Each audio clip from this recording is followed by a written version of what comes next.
Well, not our night tonight against Eastern Lions. 2-0 defeat in very cold and windy conditions. But I've got the assistant coach, Crisdion Krstevski, here with me, mate. What happened out there? What went wrong?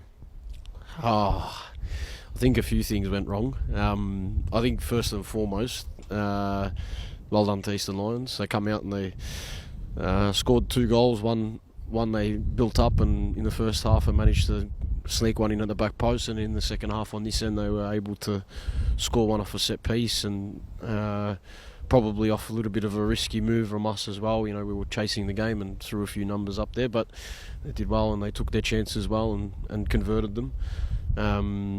I think that aside, our performance wasn't to the level that we've seen it at in the last 6 weeks. I think it's probably one of our poorer team performances. I'm a big believer in saying that, it's not an individual player that loses you a game, it's the collective, and likewise when we win games, it's the collective, not an individual, that wins us the game. So the message needs to be that we're collectively in it together, and we've got 6 games left, and we have to focus on each one of those games individually on those individual opponents. But if we perform the way we did in this game, I think that it will be a very, very difficult 6 games. Very, very difficult.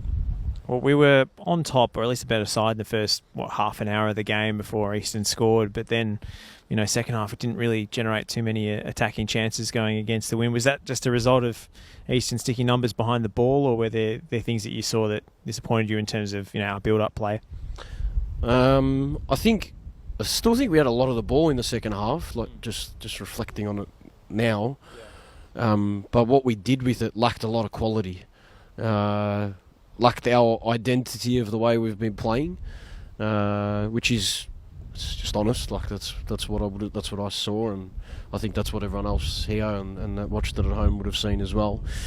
And you and I spoke last week about how when it was in a time of desperation, we stuck to principles, and we create really good moments for ourselves and good goal scoring opportunities, whether they're goals or not. And it didn't have that even when we had the ball for these large periods of time.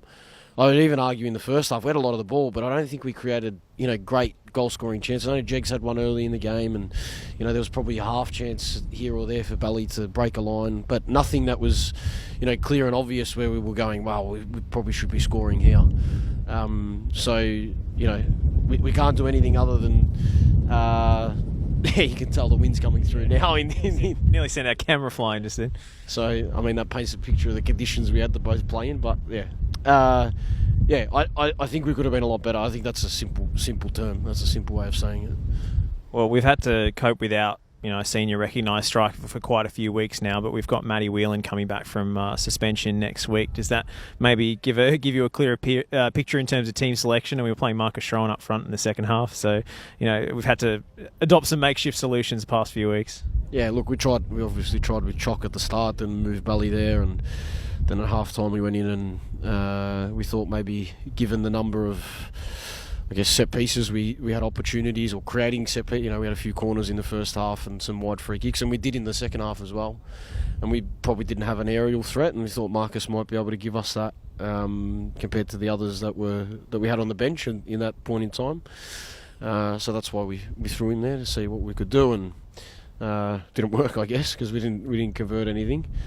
But yeah, look, it's going to make things. Selection nightmare is always a good thing when you've got a full list, and I think we're all looking forward to that. And we did this week as well. To be fair, Marcus come back into the team and off the bench, so it'll be good to have some depth in going into next week. And look, we'll have to make a few changes and go out and put what we think's our best team out to win the next game. And the transfer window has just opened. Eastern used it to effect tonight, their new striker scoring twice on debut. Is it something we're going to look to strengthen in the next few weeks? We've seen Michael Boffey come in and make his debut tonight. Yeah, look, I think we obviously signed Boffey, and there may be one more that comes in. One thing that we've been pretty big on is that the team has been together from the start, and the team that is together from the start will be the team at a large part that finishes it together strong at the end.